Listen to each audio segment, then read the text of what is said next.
Welcome to today's panel. I'm Justine Roberts. I'm a program manager with the Center for Ethics and Social Responsibility at the Leeds School of Business. And we start every program with a land acknowledgement, so I'm going to read that now.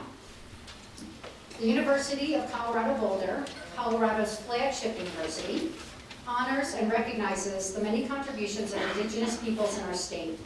CU Boulder acknowledges that it is located on the traditional territories and ancestral homelands of the Cheyenne, Arapaho, Ute, and many other Native American nations. Their forced removal from these territories has caused devastating and lasting impacts.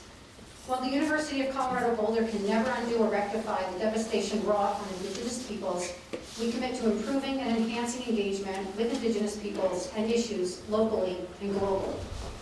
Our mission at CESR is to empower current and future business leaders to drive solutions to environmental, social, and ethical challenges.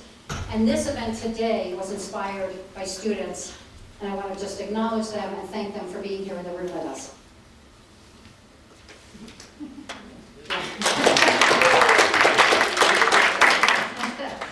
Students came to CESR really back in December, around the time of the Right Here, Right Now UN Global Climate Summit, asking how we can help advance the conversation around CU Systems' institutional investment strategy, with a focus on supporting divestment from oil and gas.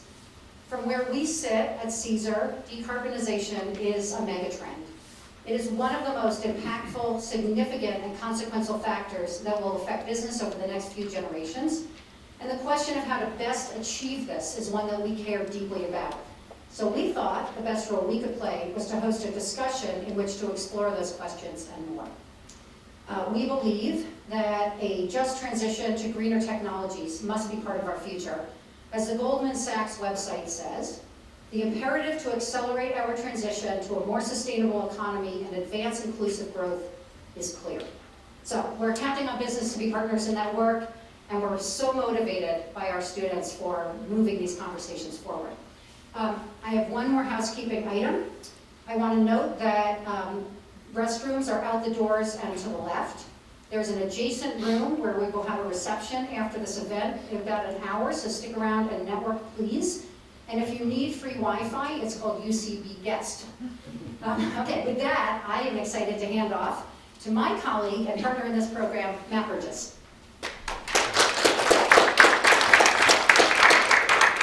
Welcome everyone, thank you all for coming. I'm Matt Burridge. I'm an assistant professor of environmental studies and the director of the Center for Social and Environmental Futures, or CSEF, which is part of the Cooperative Institute for Research in Environmental Sciences. I'll say that backwards, fast. CSEF is a center which conducts cutting-edge research, outreach, and education activities focused on human dimensions of environmental problems and specifically focused on the future. We try to do so in a way that is outward-facing and nonpartisan. I'm excited that we are co-hosting this panel, and I want to thank Jennifer Katzman. Where are you? Probably setting up the reception. So thank you, Jennifer Katzman, our office manager, Justine, and our partners at CESR and the Burridge Center at the Leeds School of Business for co-hosting this event with us. Providing public forums to openly discuss the most important and contested issues of the day is critical to the role of a public university, and we're proud that CSEF can be part of that in this case. I'm happy to see such a large, diverse, and passionate audience. I hope that you will listen to what all the panelists have to say today with humility and an open mind. These are complex issues, and most of us are not finance and investment experts, but these folks are. Doing our part at CU to address climate change, prudently managing our endowments, which contribute to our educational mission and the opportunities it provides to the diverse students of our state, and prudently managing our staff and faculty's retirement savings are all important things. They are things that should be done carefully, thoughtfully, and with discernment. So I invite you all to take your passion and channel it into curiosity and discernment for the betterment of all. With that, I am pleased to introduce our moderator, who will introduce our panelists. Dr. Joshua Vinciato is an assistant teaching professor in the Social Responsibility and Sustainability Division of the Leeds School of Business here at CU Boulder. He teaches EMBA, MBA, and undergraduate students about sustainability, business, ethics, and ethical leadership. Joshua is also a campus leader for the Daniels Fund Ethics Initiative Collegiate Program at Leeds, which is a grant-funded project to deliver innovative, experiential education about principles-based ethics in workplace decision-making. Dr. Nunziato's research explores the thesis that sustainability is an exercise in generative self-limitation. His writing focuses on contemplative practices, for cultivating more conscious, embodied business leaders. And I can't imagine a better moderator for this panel. Thanks so much, Matt. Such a pleasure to be with you all. So I will introduce our panelists. I know it's a lot of introductions right up front, but I think it's probably the best way to go here. And I'll just move from my left to right, starting with Dr. Devon Reynolds. PhD candidate. Oh, PhD, in process. Okay. Pending Dr. Devon Reynolds. Focuses her work both in and outside of academia on achieving environmental and climate justice. Her research in the Environmental Studies Department at CU focuses on why public pension funds decide to divest from fossil fuels and what impacts these divestments may create. Devon also works locally to support environmental justice programs and movements, including community-led efforts to reduce air pollution in Commerce City, Denver, and Aurora. Be with us today, Devon. Thanks. Next, we have Shaun Davies, Dr. Shaun Davies, who is an associate professor of finance and the research director of the Burridge Center for Finance at Leeds. Dr. Davies earned his PhD at UCLA Anderson's Graduate School of Management. He completed his undergrad here at CU, go Buffs. Shaun is also a CFA charter holder.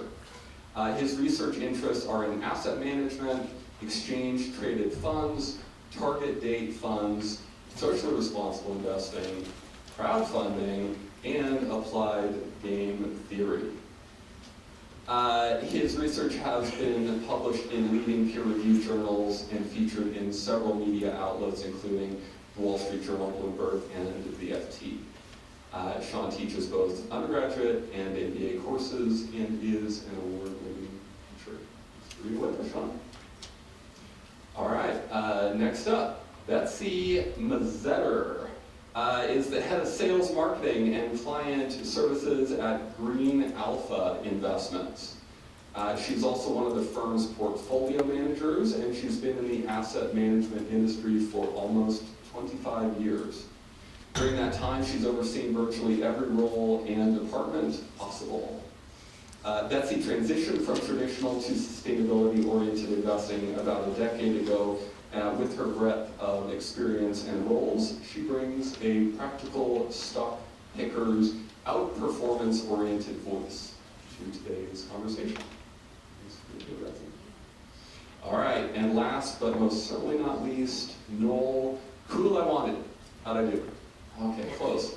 Noel is a principal at Equilibrium Capital Group, an investment management company that develops sustainability-driven real asset management strategies and investments for institutional investors. Noel's currently focused on Equilibrium's long-term corporate strategy. He was previously responsible for the firm's capital gathering and investor relations activities. Building on his more than 2 decades of experience in investment banking with clients in North America, Europe, Asia, and the Middle East. He gets around. He began his career as a project engineer, having earned his degrees in mechanical engineering before earning his PhD. There we go, MBA. I'm giving out PhDs like crazy. Honorary degrees all around. MBA, thank you. Equilibrium itself has been actively investing in sustainable agriculture, renewable energy, and distributed infrastructure, as well as green real estate. Their carbon transition infrastructure strategy and investments have given Noel perspective on the new world of carbon and practical solutions towards managing climate change. Thanks, Noel. Let's give a hand to all of our panelists. Thank you so much for making the time to be here. Really looking forward to this conversation. To do a little bit of level setting here, make sure everyone is on the same page about some of the key terms we will be discussing today. Devon, would you be willing to just briefly define what divesting and shareholder engagement strategies mean in this context of decarbonizing as the world is thinking? Sure. So divestment means removing money, whether that's equity investments, bonds, other kinds of investments from, in this case, we're talking about the fossil fuel industry, but taking that money out if it's in that industry and then not investing in the future in that industry. And I think maybe someone else would be better to define shareholder engagement. Okay. Betsy, you want to take that one? I can. I'm not a big believer in it, so I will lead with that bias right up front. It basically means purchasing enough shares and holding them for long enough to maybe get a proxy ballot on, or to get a ballot on the proxy initiatives, or to be able to write shareholder letters saying, hey, ExxonMobil, you should do X, Y, Z, and as a shareholder of X number of dollars, you should listen to me, and or just getting enough shares behind your initiative to get on a ballot and to get all shareholders to vote, hopefully in line with what we want them to do to create change. And you could do it for lots of things, for more diversity, for, I don't know, more environmental causes, for a lot of different activities. Maybe you could say just a very few words about the shareholder-focused impact that you're trying to drive at Green Alpha, because it's not focused on shareholder engagement, but it's also, I don't think, quite the divestment focus either. Is that fair? We are, I would say, as strict on the divestment side as possible. We define fossil fuel free very broadly. It can't be in the fossil fuel industry, it can't be a major supplier to, it can't be a major demander of, and on. So we have a broad list of things that a company has to do to fit into one of our portfolios. We've been fossil fuel free since 2001, way before there was a movement or a cause or a slogan or a marketing message behind it. We don't do much shareholder engagement, so we vote our proxies very rigorously, but we would never put money into a really harmful company to try to create change because we don't believe that's a strong enough, fast enough lever for change.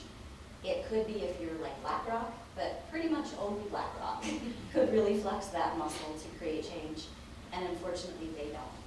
So there's lots of reasons why we don't do it, but that's just not to spend the next 30 minutes on why I'm anti-shareholder engagement. That's very helpful, thanks. I'm going to come back to you, Devon, and we'll get in Noel and Shaun in a minute, but because this is your area of study and expertise, I'd love you to outline what you see as the purpose of divesting equity and debt holdings in fossil fuel companies as being. Sure. So I think what's really powerful about divestment is that there are so many reasons to do it. I think that you can pressure companies to decarbonize through divestment. I think you can maybe even affect their bottom lines. I think you also create space in public opinion and policy to regulate carbon through a divestment movement. But I want to focus on one reason in particular, because I could go on all day, which is to create new norms of behavior in our society. I think we've reached a point, in fact, we're past the point where we need to choose between profiting from fossil fuels and having a livable climate, right? Here in Colorado, we're seeing those impacts, but in other parts of the world, especially among extremely vulnerable populations, we're seeing extremely impactful climate disasters happening now and happening already. And so if we're going to stick to our goals of 1.5 or 2 degrees Celsius warming, then the estimates vary, but it's somewhere between 60 to 90% of fossil fuel reserves simply cannot be burned. And divestment asks the question, are we willing to make money off of continuing to burn those reserves that we don't have the room in our climate to burn? Are we going to accept an industry that is based, its business model is fundamentally based on burning those reserves and winding us up in a climate catastrophe even more than the one that we're already in. So I would say that's a very powerful reason to divest. So reason number one, keeping fossil fuels in the ground. Is that a fair synopsis of your view? I think that's part of it, but also, yeah, saying that that is society's goal as a whole and aligning our behavior and social norms and what we think is acceptable in our society with that goal. So moving the Overton window to keep more fossil fuels in the ground. What's the Overton window? Sorry, the Overton window, the range of what is widely considered socially acceptable within a given community. Some theories of social action talk about moving that window or expanding or shifting it. Maybe one way of summarizing that view. Any of our other panelists want to weigh in, either underscore other potential purposes, whether or not you agree with the divesting philosophy, other purposes that strike you as particularly central or salient to the movement, or do we want to leave that there for now? I have a financial argument.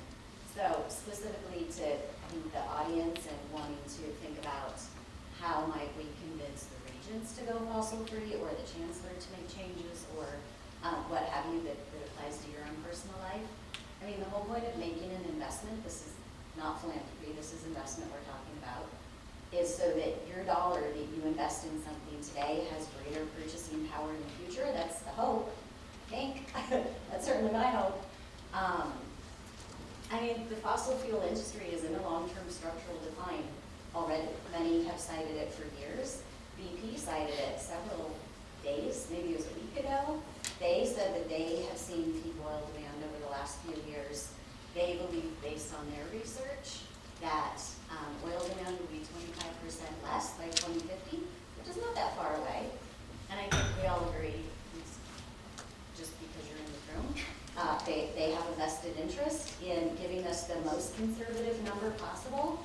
Other really reliable sources have said that they think peak oil has happened and that it will be about 80% less by 2050. So why, if you were a fiduciary of an endowment, your own IRA, whatever pool of money you have control over, why would you want to put money in an industry that you know is declining over the long term when you owe it to the students or whatever your funding source is that needs that money in the future? So let me stir the pot here, and then I think Shaun wants to get in on this. I believe the number one performing stock in the S&P 500 last year was Occidental Petroleum. That is true. So, what's that? 1 year period, though. And they were one of the biggest losers the prior year. And that's where my question is going. Over maybe a multi-decade time period, I think you'd probably have wide consensus around that investment thesis you just laid out. But what about the people who are really looking along the 1 to 3 to 5? They have a brokerage account or they're getting ready to retire and they're looking at that time window. Does the argument you just laid out have the same force over shorter investing time spans? Over short time periods, the answer is harder, clearly. I don't think anyone would have forecasted that, in 2020, all the fossil fuel companies would be the worst performers of the year because nobody forecasted COVID. I mean, nobody would have forecasted in 2022 that, ExxonMobil was like number 5 on the list. They were like, all the oil majors were crazy profitable last year because they were super price gouging. What are they going to do this year? Who the heck knows? But over shorter time periods, it does get harder to time that. No professional or individual with a brokerage account is good at timing markets. Shaun, you want to say something? So first and foremost, I will probably say some unpopular things. Is my mic on? Yes. I want to be sure, I want to say a few things first to buffer that. First, I am in no way a climate change denier. I have young children. I see the impact that fossil fuels and carbon are having on the environment with weather patterns, especially here in Boulder. We've experienced it firsthand. I am extremely sympathetic and an advocate for renewable energies So I'm looking at this purely from a finance and economics perspective. And so I would ask, as I present perhaps what are some unpopular viewpoints, please see my arguments in the best possible light and where they're coming from. They're not intended to in any way go against the purposes of divestment or the motivations behind it, but it's more to take a financial and econ view of it and say, is this the most efficient practice that we can engage in, and is this where energy is best spent? So I'll start by saying what the SEC makes all mutual fund managers say is past performance is not indicative of future performance. We have no idea what future asset class performance will be, as you alluded to. That said, while we know the oil industry is in decline, it's inevitable. It's a scarce resource in the ground that eventually will be used up, absent any. So we know the cash flows are going to zero in the long run. In the meantime, there will be interim cash flows. And the question then is, what are investors willing to pay for those interim cash flows that they will receive before this becomes obsolete? And so I agree that in the long run, the value has got to go to zero. I mean, in the long run, we're all dead. That asset will go to zero in the long run, but there are interim cash flows that investors will receive. And so what we need to think about then is the price of those cash flows today. Do they reflect higher expected returns or lower expected returns on a risk-adjusted basis? And I don't want to talk too long, I don't want to take too much time away, but theoretically these, and I'm going to use the common terms we use in the finance and econ literature, brown stocks and green stocks for simplicity. Brown stocks, because there's less demand for them, less people are willing to hold them, and also people receive non-pecuniary negative feelings of holding them, their prices are going to be lower all else equal. And the cash flows largely are unchanged because consumers aren't really changing their behavior. Although I will say divestment's bringing attention and causing consumers to change their behavior, which does affect firm profitability.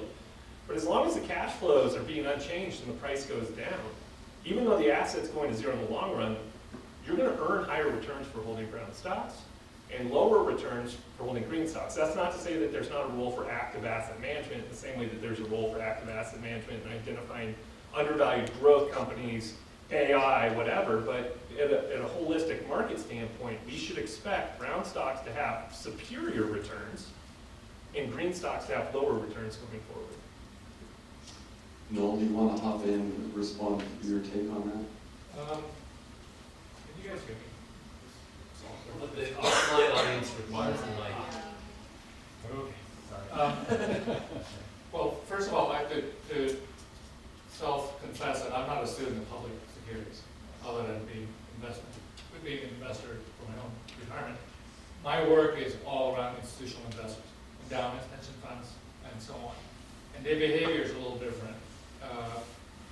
Our approach is to consider capital not just a measurement, but as an input. And it's a leverage, and it's a tool. In fact, I would argue that capital is a necessary tool to make things happen. We tend to think of capital as an output measurement, right? But it's really a pretty important ingredient, right? You can't get things done without money. Pure and simple. And so our approach to developing sustainability-driven strategies is to figure out very simply how to make money productive long-term. Emphasis on the word long-term. And long-term is interesting. As a formerly an engineer, became a banker, now investment manager, hopefully somewhat reformed banker. Capital and long-term is an interesting proposition because when you think about systems, this is my engineering background, long-term means you have to deal with the little details of things. If you have a 3-year horizon to measure something, 1 year, 5 years, you think of things differently. You think of systems, and therefore, in my world, investments differently when you think about it as 20-year, 30-year horizon. So what's the issue that I see the most difficult to solve? It's incentives over the right horizon. I deal with endowments. I don't deal with CU Foundation. Very hard to get to these guys. But a lot of endowments, I get in trouble when I come talk to CIOs because I ask the question, so what are you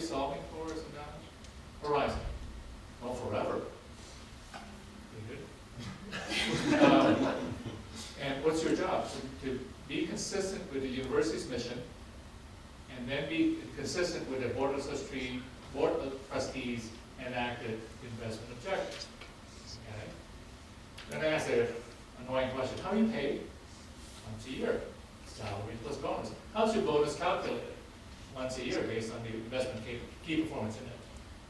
Oh, you got a forever horizon mission, and you get paid annually. That's really screwed up, if you think about it. It's pretty hard to resolve the difference. The responsibility for resolving the difference comes in an endowment case under Board of Trustees setting the right objectives.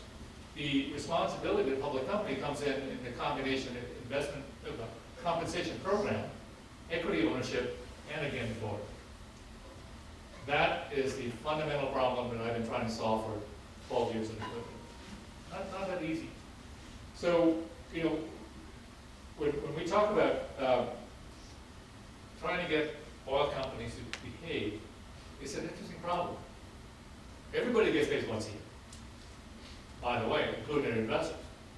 And all of us here, we look at, you know, if we have an investment portfolio at all, we look at the stock, maybe we do a little bit every day, because we're going to trade it. We get a quarterly statement, annual statement, look at it. Oh, geez, what a great year. 2021, market went up, right? COVID recovery. 2022, pretty good. 2023, we'll see. That's our horizon. That's a reality. So how do we change that framework so people behave in the way we want them to behave?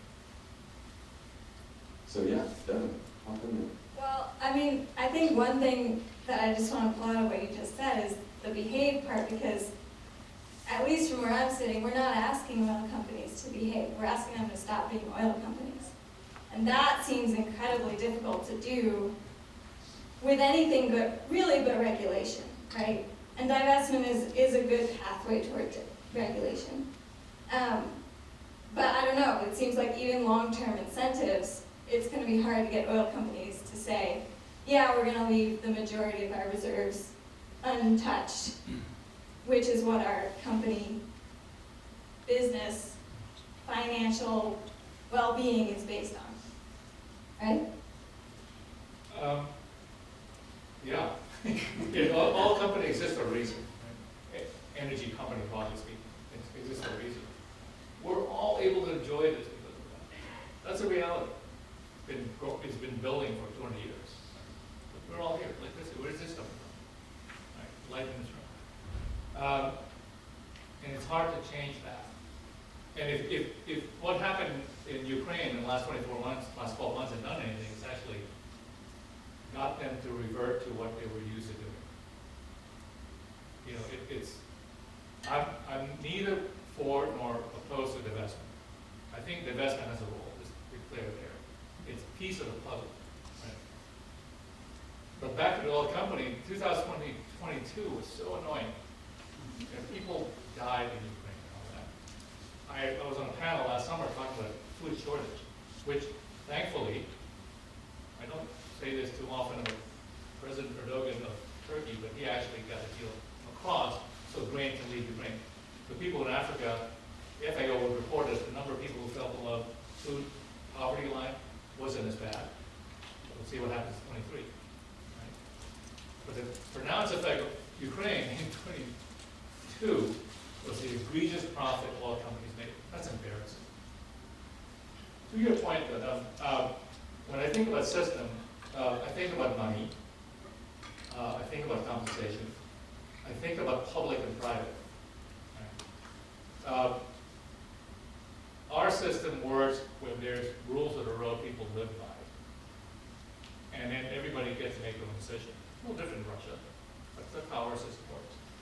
And I would say that rules of the road in governing oil and gas companies is not very good. In fact, pretty bad. IRA, Inflation Reduction Act, terribly in Irish Republican Army, Inflation Reduction Act. My friends in England called me up and said, what do you guys think he called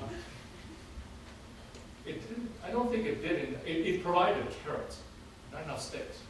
And it provided carrots in certain things, but not other things. There's not enough being done when I think about system-wide. So many pieces. Carbon sequestration, actual carbon reduction.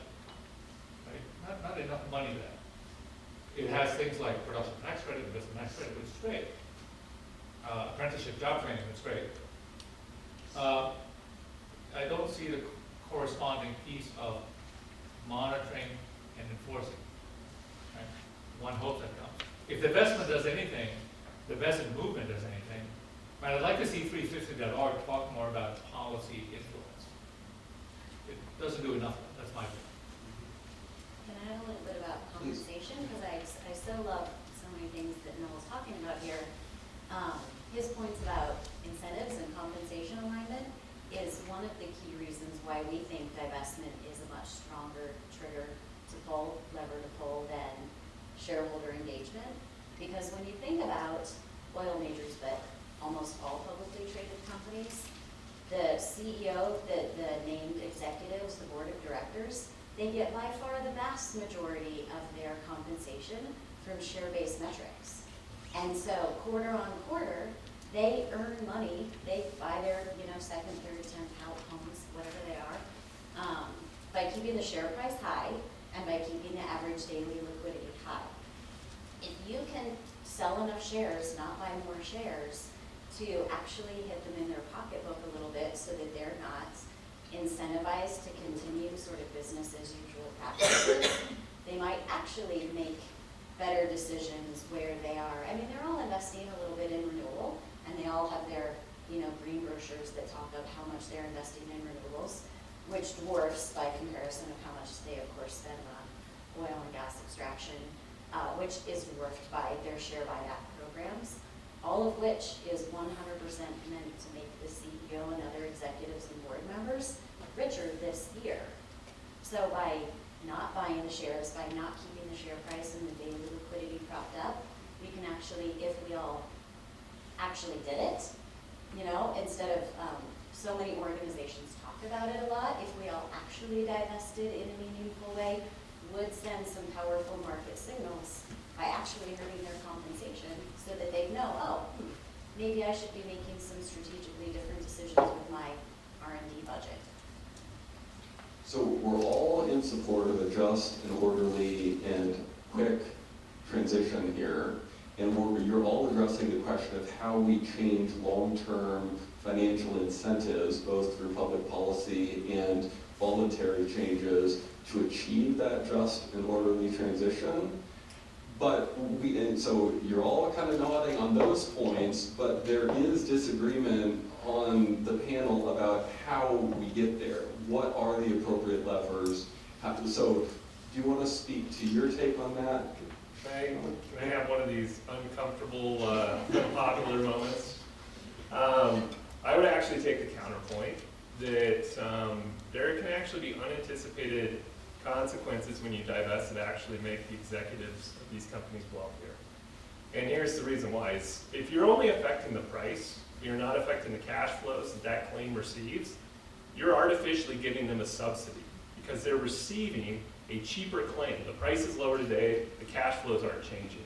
If we look at executive compensation and how most executive compensation plans are, they're fixed dollar amounts, so like $1 million, and then they divide by share price to allocate shares. Do you get more or less shares if the price is lower? More. You get more shares. And if you're not affecting the stream of cash flows, you now have actually given them subsidized additional equity. The same is true for option grants. And so when we think about executive compensation, if we detach price from cash flows, then all you're doing is you're subsidizing their pockets and making them wealthier. You can only hit them at where it hurts is if you affect the cash flows that are coming from that. So I agree with you that divestment is a part of the puzzle. I don't think it's the whole answer. And the reason being is divestment is a very credible mechanism to bring light on a particular issue, to create stigmatization of people associated with these companies. What I disagree with is that it has a financial impact that creates the incentives for them to want to change. I think it actually has the opposite. You're artificially lowering the price, which is good for people that are willing to hold it. Yeah, let me riff on that too. When I put it in a system context, I mean, and keying off your cash flow point, just selling shares to make a point you're actually, in that instance, potentially creating a disincentive or the wrong incentive. If you look at, I deal in a private market, right? If you look at a number of oil rigs that are now owned by private equity shops, and it's a lot more opaque, as some of you know, private equity shops don't disclose nearly as much as what SEC or what we would like. I'm one of them, I'm private equity. The number of oil rigs that are now owned by private equity shops that don't have to disclose what exactly they're doing, that has gone up. Would you rather have the two engine number 21 board members sitting there looking at what Exxon does with their oil rigs? Now, I'd like Exxon to use less oil rigs. I'd like Exxon to build more solar fields. They're not doing as much as Total in France and places like that. But I still think I would prefer to know.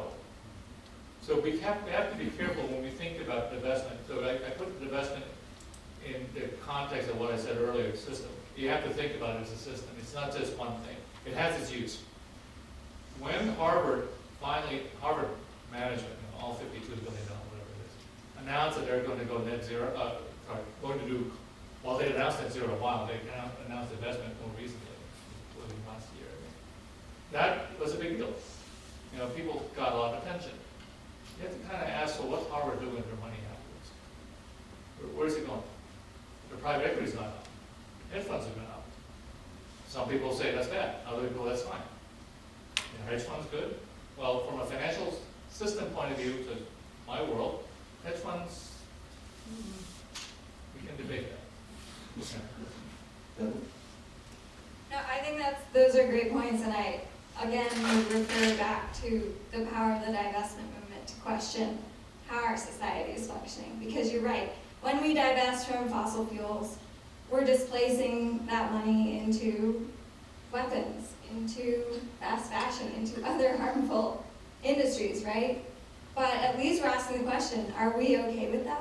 And the divestment movement has consistently asked for reinvestment along broadly more responsible lines. And to me, that is a systems change approach. That is looking at the whole financial economic system and saying, what we're doing right now is not working. And in fact, you know, you said that we're all sitting here, we're all benefiting from these structures, but we are.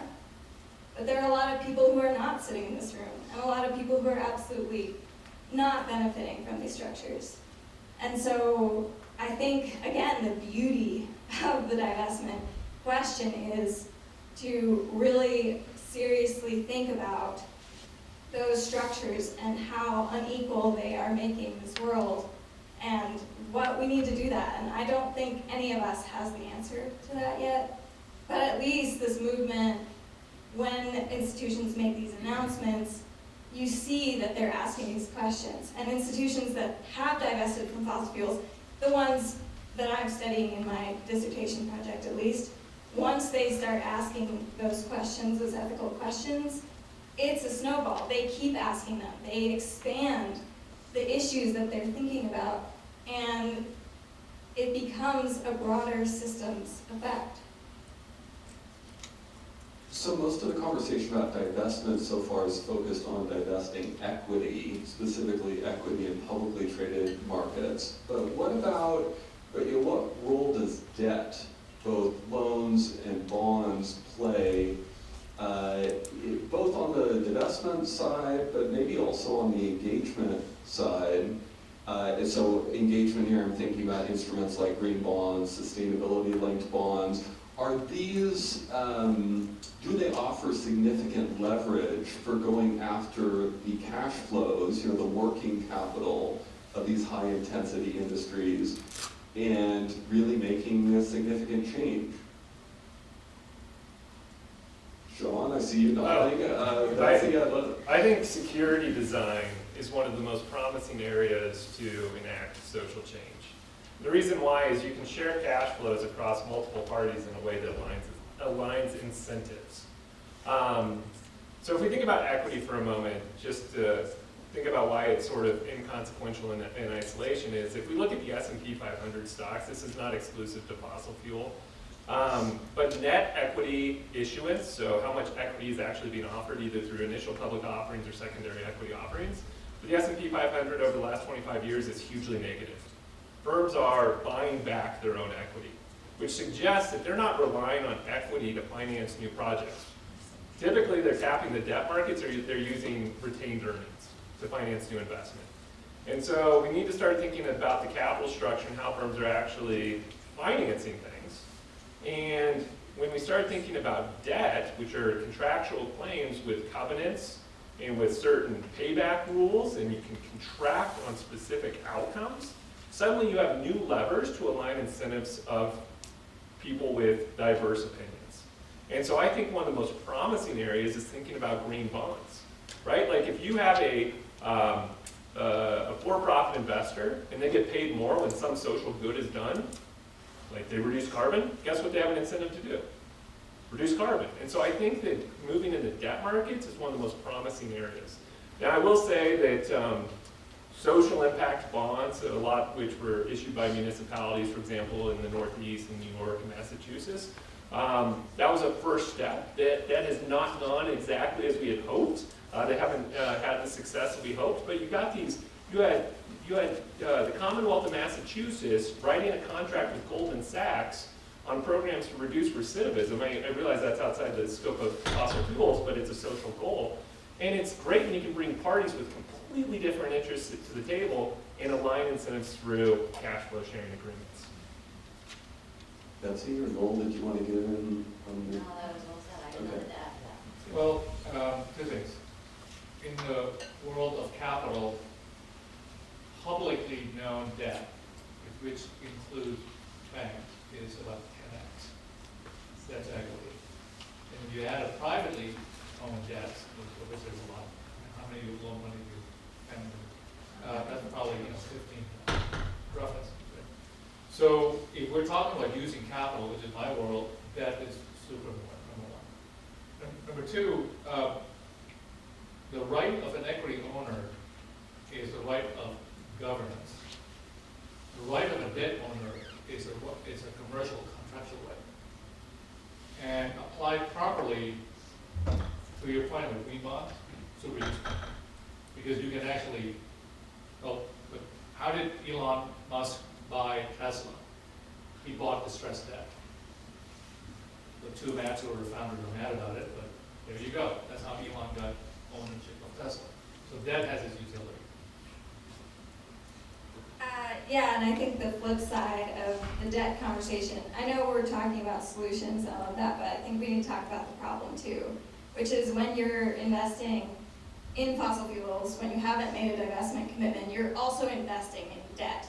And you are funding new infrastructure projects, right? Which the Intergovernmental Panel on Climate Change, the International Energy Agency, these big organizations that are telling us how to do the energy transition off of fossil fuels are saying, we don't need to drill anymore.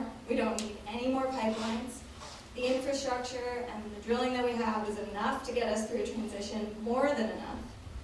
But if we're paying for debt that is funding new projects like that, that is a very irresponsible place for us to be if we're really concerned about climate change. I see a hand. We will have time. The last 25 minutes have been set aside for audience Q&A, so please would welcome those, but we've got a couple more questions here for the panelists. First, in terms of applying this to the endowment here at CU, but also other big institutional pots of money, what follows from the emphasis? It sounds like at least three of you think using the lever point of debt through sustainability-linked bonds or green bonds or similar instruments is a very potent financial or non-public policy lever for driving accelerated decarbonization. What follows for the managers of the CU endowment? What follows for these other big pots, the CalPERS folks and the other big, what kind of behavior do we want to see if that's true? Well, CalPERS and CalCERS are probably some of the best ones, right? I mean, engine number 21 could not have gotten Exxon on board if Chris Allen didn't get on board. and they own a lot of Exxon, and they make noise. And by the way, if councilors did not own Exxon, those two board members will be there. Just think about that for a second. Ownership has its utility, applies the right way. I think it's a combination of the three things. One is, in no particular order, one is changing incentives, as I was talking about, how people get paid. And that needs a link to a longer horizon. Must, right, longer term. Two is public policy, to Devon's point, absolutely. In the case of an endowment, what does the university board of trustees, what do the chancellors, what does everybody say? Right? And then number three is collaboration with the private sector. For most of the money is, still is. And so if you can get the three to sync, now, sounds great on paper, stupid hard to do. But that's what I'm trying to do, right? Like human behavior is carrots and sticks, penalty and incentives. Totally human behavior. So I've got to give them a reason to do it, and I've also got to be able to kick them in the ass if they're not doing it. I mean, how do I create that framework? Does this tie in at all to the Green Alpha? You guys are focused mostly on equity, is that? We do mostly equities. We do a little bit of debt, but we do it with picking partner. We do the sustainability analysis. They do bond analysis. I mean, we're all about how you should take money, take capital out of the hands of the worst causers of our risks, whether that's fossil fuels or, there's many other systemic risks out there we could talk about, and proactively seek solutions. But what's the counterpoint? If all these things are causing risk, what can we be doing to help us mitigate and adapt to those risks? Definitely a lot of it's in the private markets. They've not gone public yet. Maybe they won't. But even in the public markets, there's so many good solutions out there, whether it's energy efficiency plays, LEED certified real estate plays that are proactively putting more panels on their roofs. There's so many different ways different sectors are creating great climate adaptation and mitigation solutions. And we think you should scrap, don't invest or don't use the fact that a company is in the S&P 500 as your buy criteria, because indexing, I could go on for hours. It's so messed up. It's so backwards looking, and it's, just really positively, proactively seek out who's creating solutions. Make that be your research list, which hopefully filters down to a great buy list. Seek out the solutions. So I love that you're pointing to some of the other related issues. We've been focusing fairly narrowly on decarbonization, reducing global emissions, but let's talk about the intersection of issues at which that sits. There are social equity questions, there's the issue of pollution, so NOx and various compounds that often come along with CO2 emissions associated with our energy utilities. How big of a role does that intersectional approach or the climate justice lens, how big a role do those community impacts, those public health impacts, those inclusion impacts need to play as we think about this overridingly urgent goal of getting to net zero as quickly as we possibly can in an orderly way? Does that make sense? Yeah. You want to go, Shaun? So I'm gonna.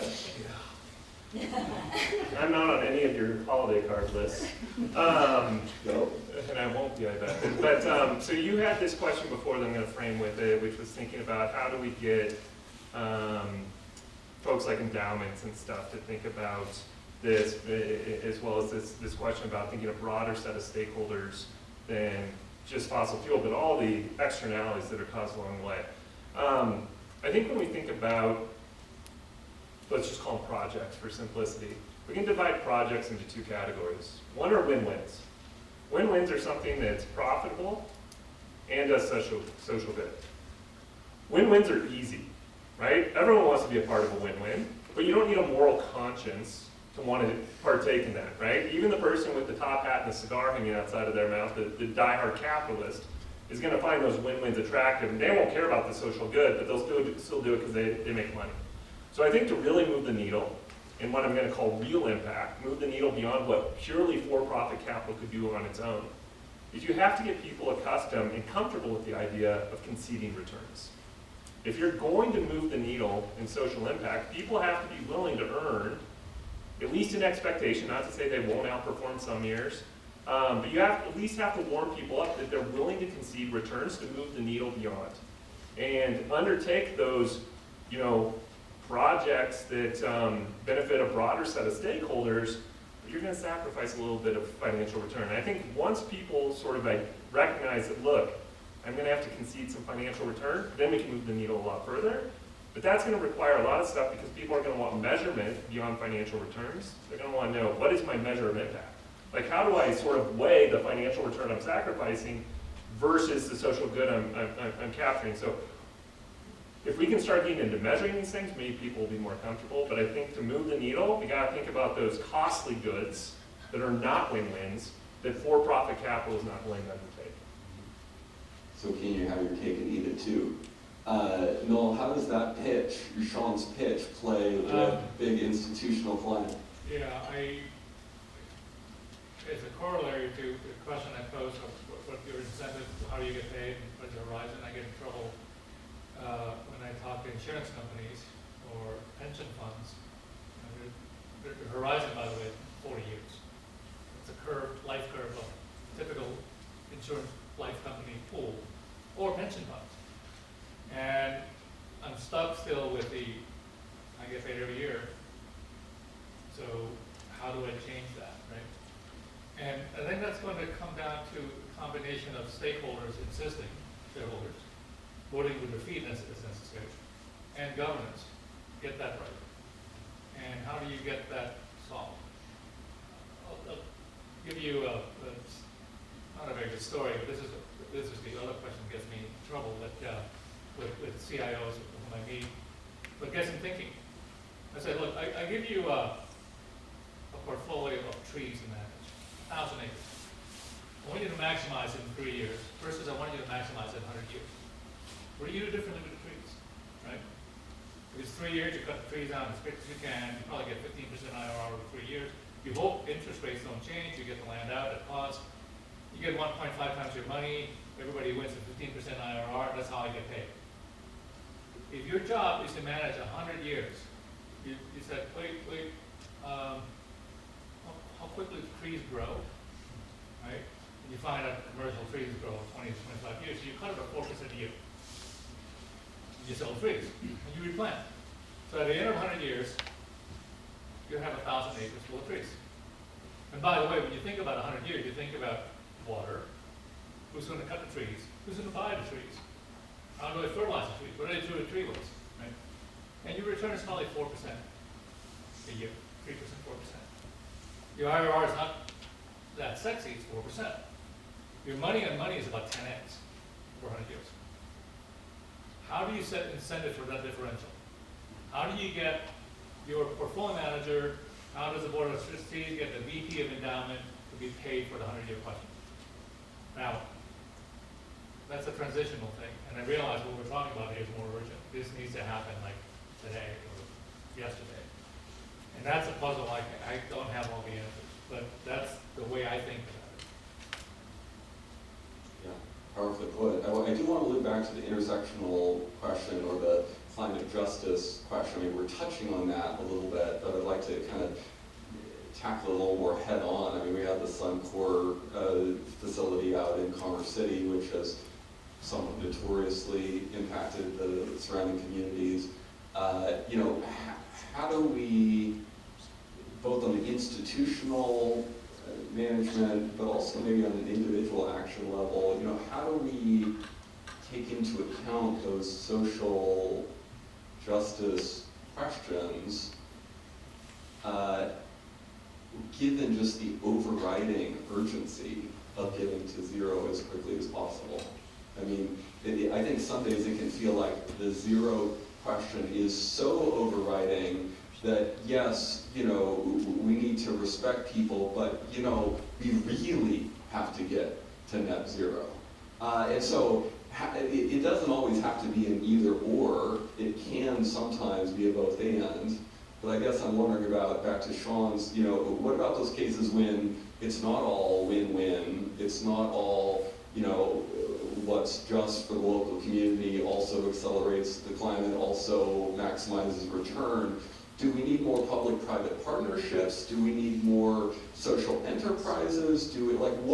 What is the angle of approach here? I know it's a difficult question to answer in the abstract, but what are the tools or the angles we need to come at this question of climate justice from? I mean, I'll talk about public equities. I think you have a lot of great local research to add to it. I mean, in public equities, I don't think it is an either or. I think it is an and I do think it's a win-win.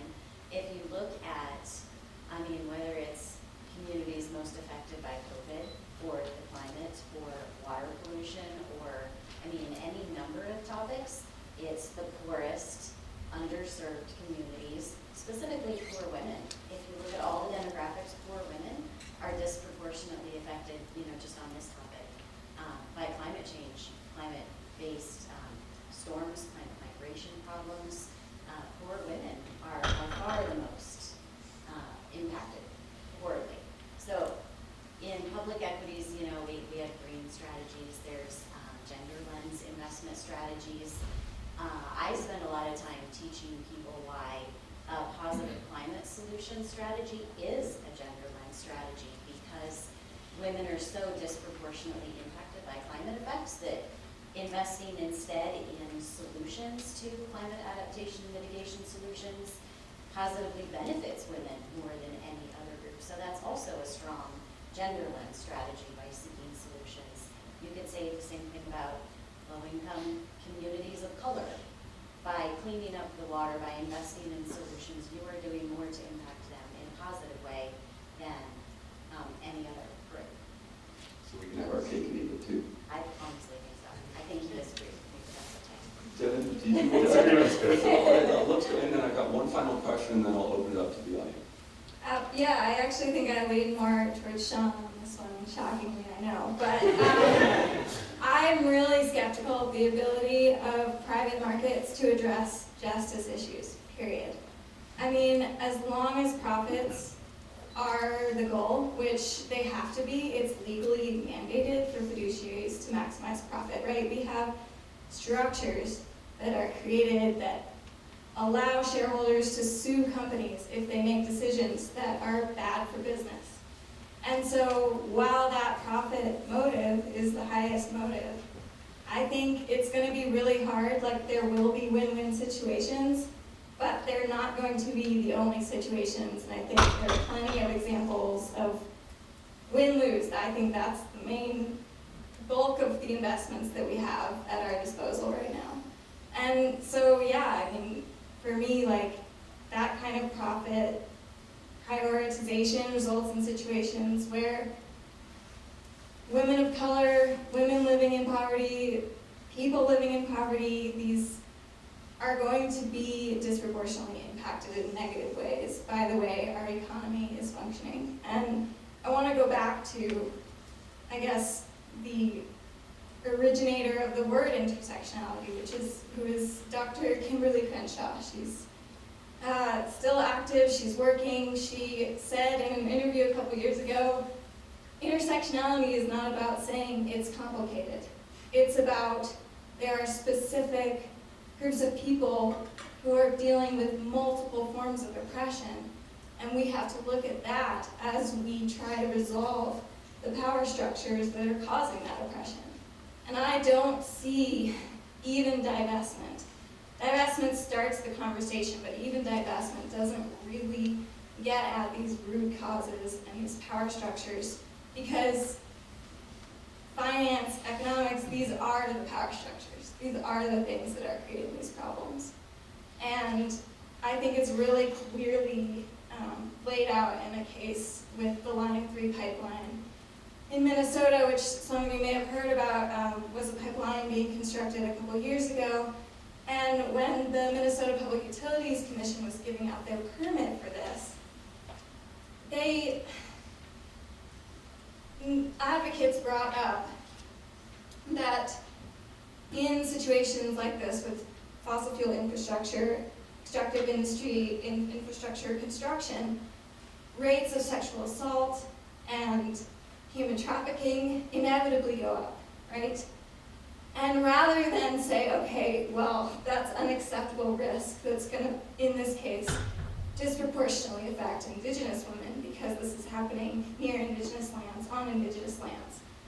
Instead of saying that's not acceptable, they asked Burridge, the company responsible for the pipeline, to set up an escrow account to pay for the inevitable crisis in sexual assault and trafficking that was going to occur, right? And that's exactly the kind of system that we have, where we're saying it's okay to do harm as long as you pay for it later, at least in part, because that's the kind of harm that you really can't pay someone back for, right? Like it's not, that doesn't work, right? So I'm just extremely skeptical of the ability of these market systems to resolve that kind of truly intersectional problem. And obviously, in that case, it needs to happen in the regulatory process. We need to say no to a permit like that. And I think, again, I think divestment, by asking that normative question about what we as a society are willing to accept, is a really important piece of that equation. But it's not about fixing what I see as market problems with market solutions. Thanks, Devon. Very powerful and eloquently put.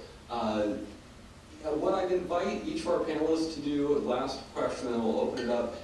You have 30 seconds on the elevator with the officers who oversee the CU endowment. What's the one piece of advice, recommendation, suggestion, advocacy, what would you say in those 30 seconds about using those institutional money resources to support a just and orderly and fast transition? Noel, do you want to go first? I'm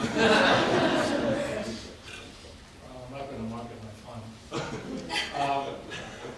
No, our stuff takes a long time to build. It's a good question. Can I say two things? Okay. First, my favorite thing, you got to pay your people differently. You really do. Right? Because otherwise they're just motivated to do things the way they've been doing things.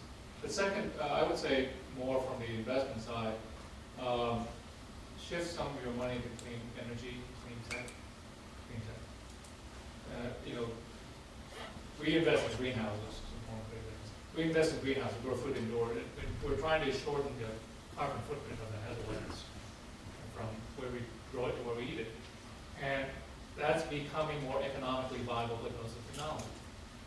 But we're not venture, we don't invest in technology, but we use a lot of technology. So I'm hopeful. And the right technology applied the right way has oftentimes a nice way of short-circuiting things. Betsy? You went over 30 seconds. You can have some line. You can have some line, because I actually totally agree with them. We're trying to seek solutions that are technology-driven and scalable and profitable to short-circuit some of the problems, because, I can't write government policy and do some of the other things we're talking about, which are very important. That's just not me. But yes, proactively seek clean technology solutions all along the supply chain, in your private equity money, in your public equity solutions. That's the best thing you can do, in my opinion. Shaun? Say use your weight. You've got audiences, you've got capital beyond what small investors have, and so you have a lot of influence.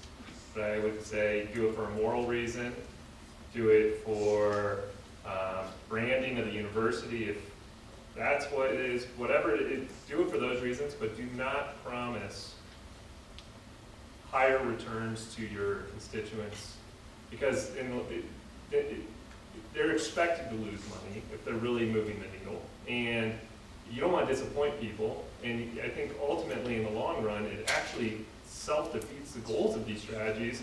People go into it thinking, I'm going to do good and become rich. I think as long as we take that, no, you're not. you might break even, but you're expected to lose money, then people are okay with it in the long run. That'll benefit everyone. Setting sort of clear expectations. So run the endowment like a social enterprise. Well, just be upfront that we're doing this for branding, we're doing it for the moral reason, but there will, in expectation, be a financial cost to doing this. All right, Devon, your response for this section. 30 seconds, I would say divest from fossil fuels. And let's set a meeting to talk about next steps after that. And then I'd want all of the activists who've been working so hard on this issue to be in that meeting. With that, the floor is open. If you could raise your hand, we do have a mic and no mic. We have to borrow one. Oh, okay. We'll pass the mic up and down. You can talk into my chest. Okay. Now take, Devon, now take yours and he'll do that so. You call on. Joshua, can you nominate people? Okay. Let's get a question here. There in the back, John? This is great. Thank you all for being here.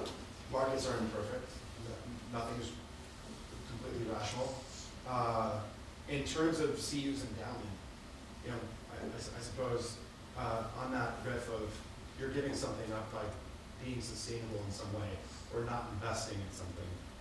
Is there not at this juncture, this point in time, really 4 years into ESG sort of going mainstream, that from an endowment's asset allocation, that they can't replace any asset and still manage to sort of hit the same expected risk in return metric. So by taking out fossil fuels, for example, and replacing with something else, can't they model the same amount of expected return and risk into their portfolio?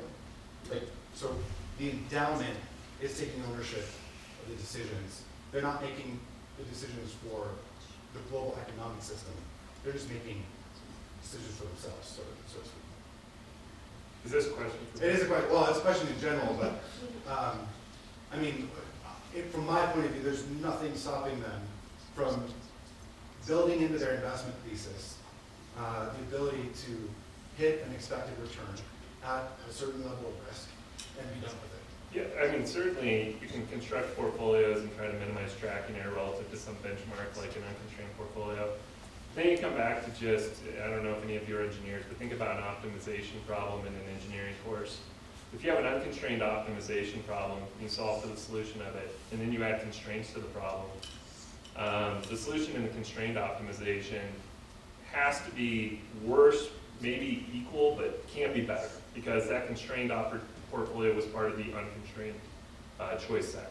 So at best, you're going to be just equally as well off, but you're adding additional constraints and putting different asset classes that may have higher expected returns or lower expected returns. So that's why I buffered it with, hopefully you break even, but you'll probably in expectation lose. I think at best, you break even and you're able to do that match. Maybe you can even do it through some derivative contracts, but then you can get into questions about whether or not counterparties are hedging themselves and inadvertently you're actually just investing in those asset classes through the derivative. But yes, you could construct a portfolio to minimize tracking error, but at best you're going to break even in expectation. That's not to say realized performance might not be outperformance. Yeah, so you frame this in a risk versus performance manner. So I strongly disagree if you can't outperform, because we have strongly, hugely outperformed. Sorry, good active managers can outperform. I should leave it with that. Yes. I think the real thing to be debated, though, is what is risk? Is it, usually it's defined in the market by short-term volatility and tracking error to a benchmark. I don't think that's real risk. That's very short-term. It's not long-term risk. It's not, will I still have this dollar in 10 years? It's, well, what's this dollar going to be worth, next quarter?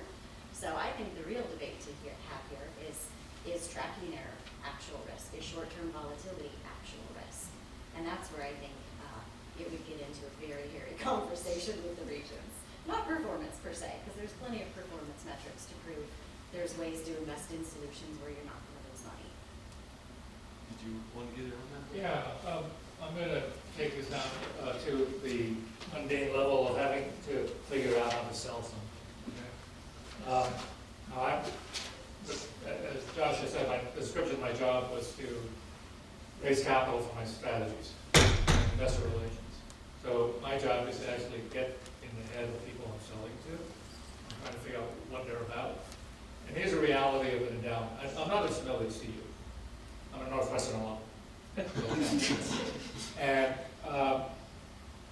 their job is to manage $15 billion to spit out enough revenue every year to cover their costs and supply 25% of Northwestern's budget. That's their job. That's a reality.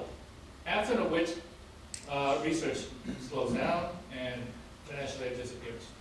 That's a reality.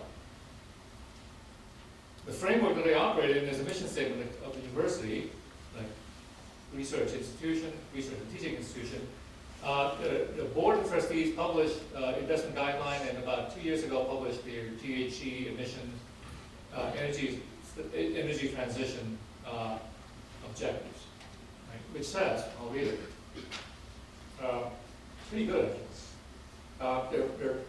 I'm just pointing out 3 objectives. One objective that stood out is divest as possible from direct holdings of public or private companies identified as pursuing poor practices with respect to GHG emissions or energy production or climate change or information or research.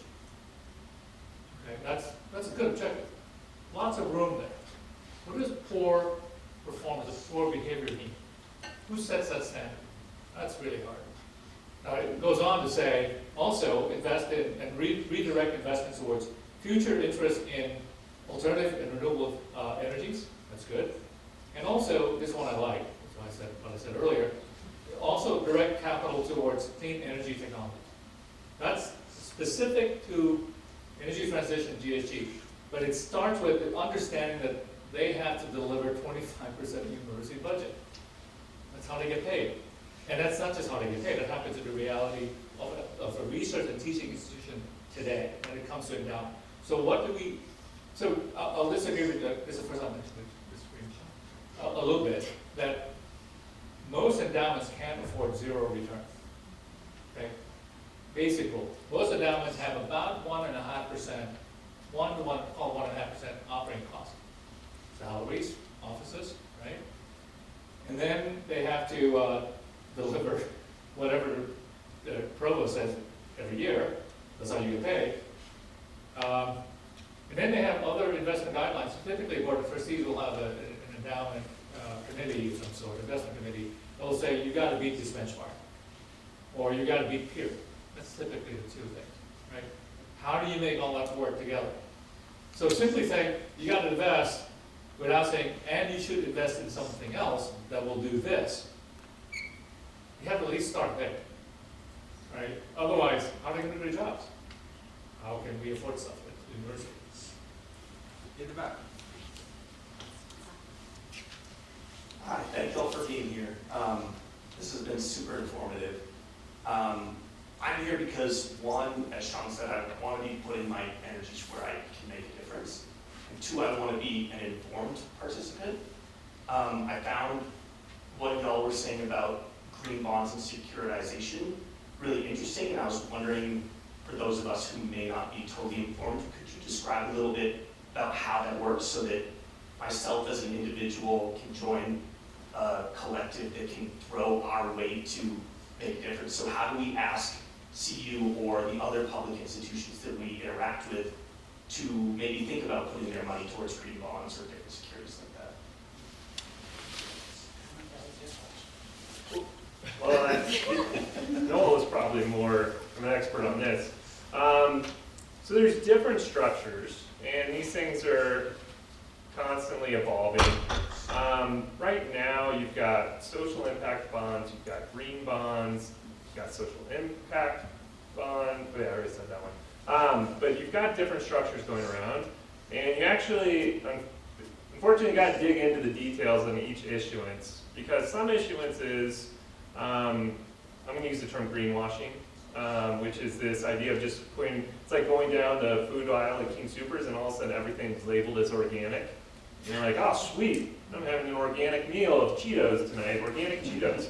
So you really got to dig into the, the issuance-specific documents.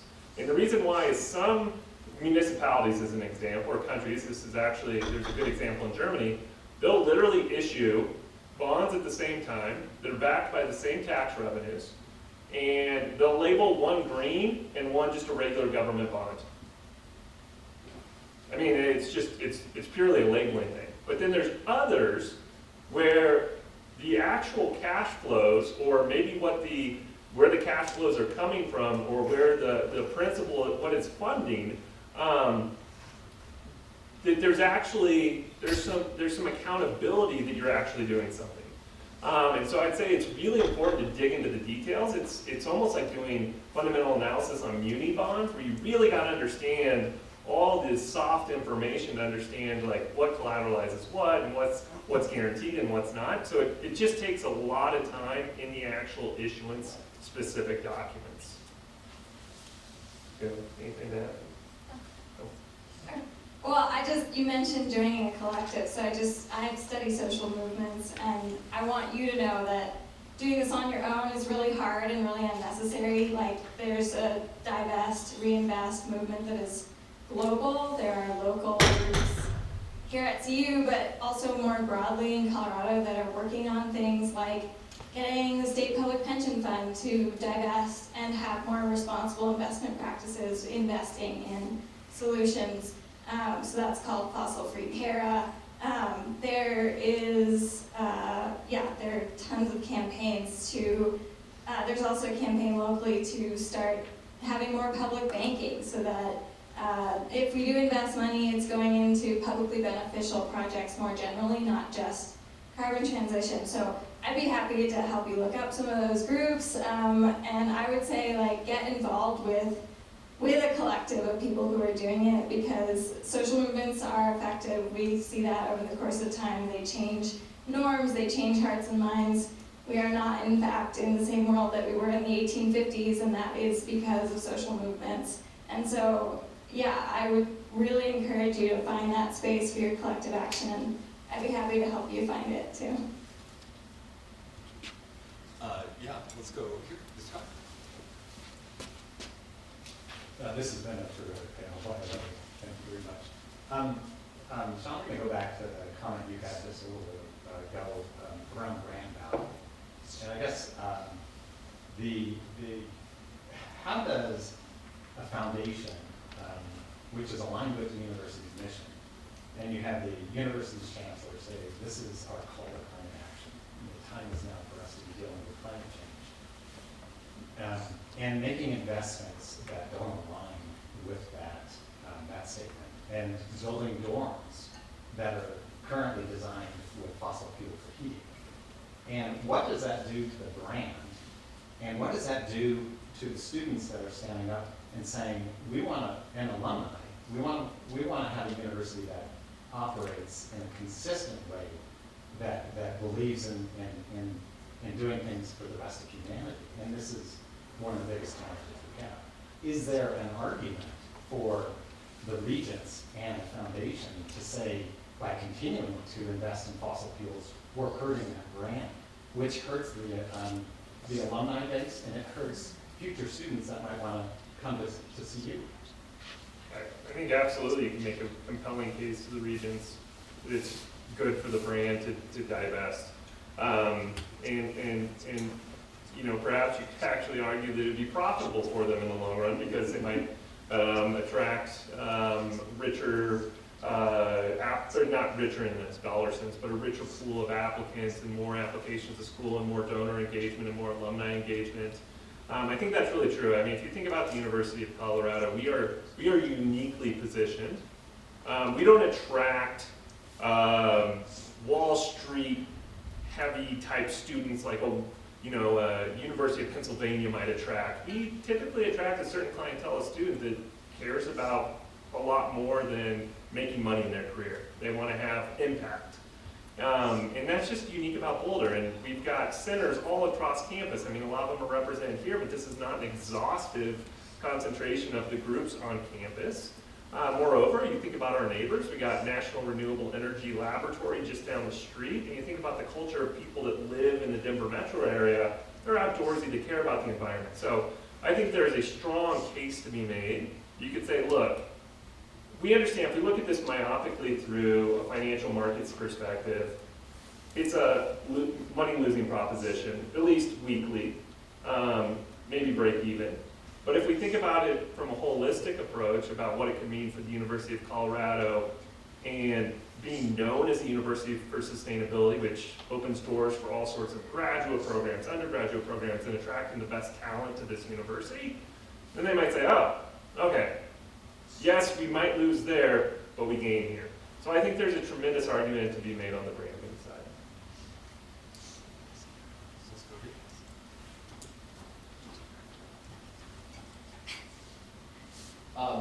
Thank you. You guys have been amazing. This is really, really interesting. I wanted to ask, kind of going back to over here and talking about divesting, and if all funds that are focused on the triple bottom line, if they choose to pull their money out of fossil fuels, think back to Dr. Davies' point, it's going to create a great price point for funds that are maybe just profit seeking. So I was curious, why divesting rather than maybe investors building up coalitions who are focusing on wanting to implement change? Why is divesting a better alternative, more effective alternative, and the decision to go forward, as opposed to trying to implement change on a more macro level as activist investor?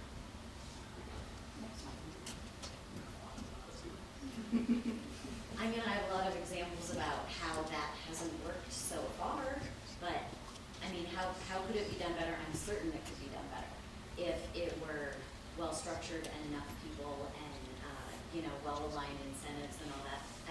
I'm not saying it can't possibly happen. I'm saying it hasn't happened yet. It's not working yet. A couple people today brought up the engine #1 example of getting a couple board members on ExxonMobil. I mean, who cares? ExxonMobil is still the biggest extractor in the U.S., and they proudly boast on their homepage that they are investing more next year in oil and gas extraction than any other U.S. company. So who cares that we got 2 people on board? So I'm sure it can be done well, it just hasn't yet. Really quickly, there's a collective action problem here, whether we're talking about divesting or whether we're talking about shareholder engagement. It's kind of the two sides of the same coin, which is how do you get a bunch of institutional money organized across different holders of that money to pursue a common purpose? Noel, you disagree with the premise? Well, no, my answer for you is they're not mutually exclusive. They're not mutually exclusive.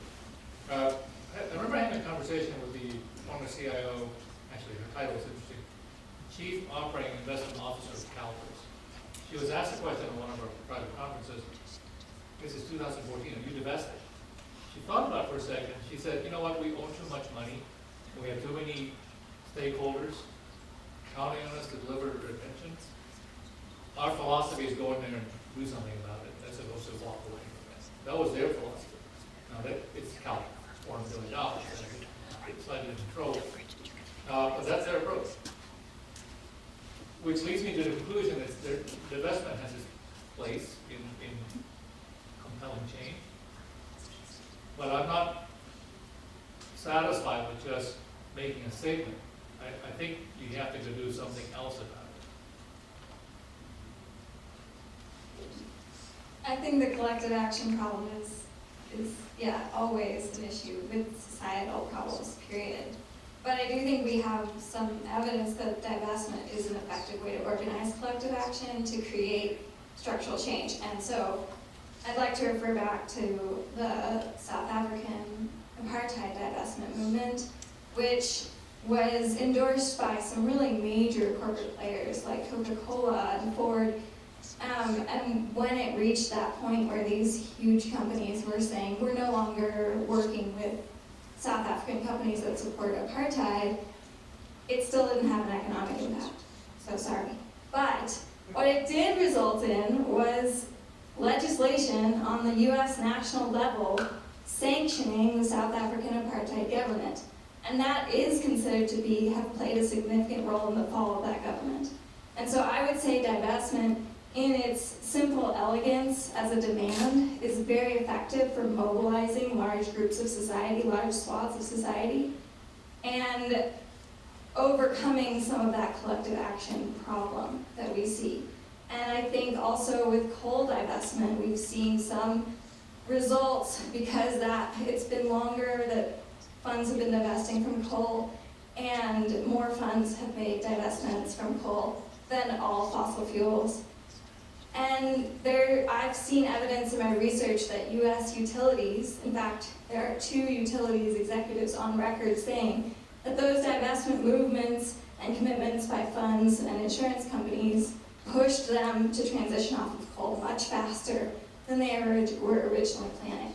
So again, I would point to that as like, this movement exists, the collective action is here in this room, and it's across the US and it's across the world, and divestment serves that purpose of bringing investors together through their constituencies to take action that I think can rise to the level of structural systemic change. Unfortunately, we are just about at time, so I think that our panelists will be sticking around and would be happy to entertain. But I think if we take another question, that we're going to push over, and I want to respect all of your time. So if you could join me in thanking our amazing panelists.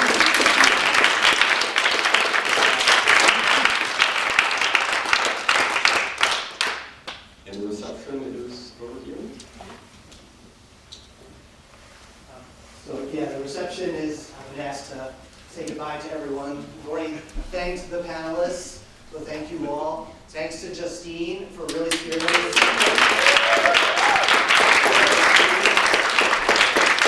There are some light refreshments next door. We do have the space till about 3 o'clock. My name is Matt Fleming, real quick. I work at the Burridge Center for Finance. I get to work with Shaun a lot. I just want to say, working here, you kind of learn something new every day. And the one thing that I wanted to mention is this whole Overton's window thing, expanding what is normal. And that really resonates with me. Real quick, Jimmy Carter, we know he's gone to hospice. And so with him being in the news, I learned that he was the first president to put solar panels on the White House. Do you know what year that was? 1979, right? Crazy. The other crazy thing I'll leave you with is 50% of the oil and gas infrastructure has been put in since 2000. So just put those 2 things in your mind, and then let's go network and chat some more. Thanks.